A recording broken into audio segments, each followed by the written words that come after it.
The North Carolina State Senate has become a who's who of the biggest idiots in the country.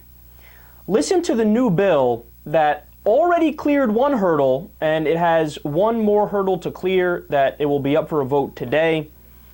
So they took up a bill banning Sharia law. Why they decided to do that, I don't know. Your guess is as good as mine. You know how many Muslims there are in North Carolina?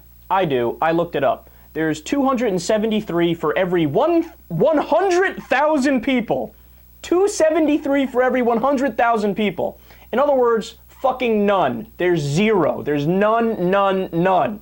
That's such a tiny percentage of the population, and they have no political power to begin with. These guys act like Al-Qaeda's at the doorstep, or like the Taliban or Hezbollah is on the verge of winning the next election in North Carolina. But that's not even the dumbest part of the bill.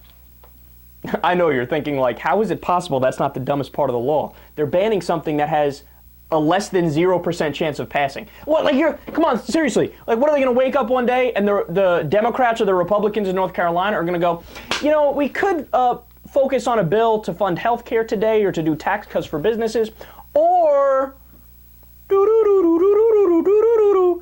here's a bill to pass Sharia law. Yeah, it would get a grand total of 0 votes.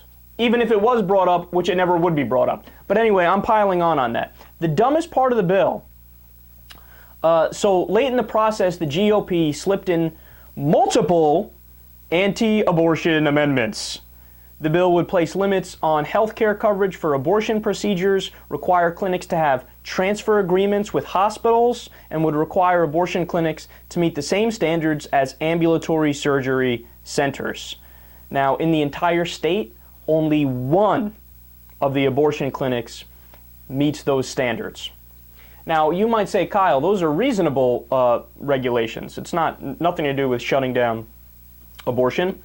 Well, if you believe that, you would be incorrect. The ambulatory standards don't have to apply to abortion clinics because they don't have ambulances. And look, the best way to explain this is what those requirements are is it says to the abortion clinics, you know, you need to have your hallways be X amount high and X amount wide, and oh, we measured it, it's only 8 feet wide, it needs to be 8 feet 3 inches, so we're going to shut you down in a week. It's a way of banning abortion and shutting down the clinics without actually writing down on the books, we are banning abortion. It's a backdoor way of doing that. And when they say you have to go to the hospitals and get permits, what that means is oftentimes the politicians talk to the hospitals and they say, yeah, don't allow them to get the permit.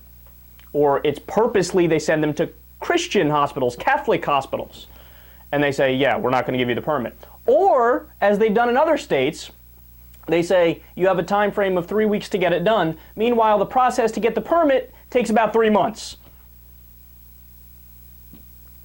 So they managed, and the irony of this all is that as they're passing a bill banning Sharia law, they're slipping in provisions that would coincide with Sharia law, where, you know, no abortions, hate the gays, I'm just social conservative.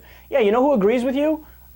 Christians and far right-wing conservatives. You know who agrees with you on those things? The Taliban. Irony on top of irony, idiocy on top of idiocy.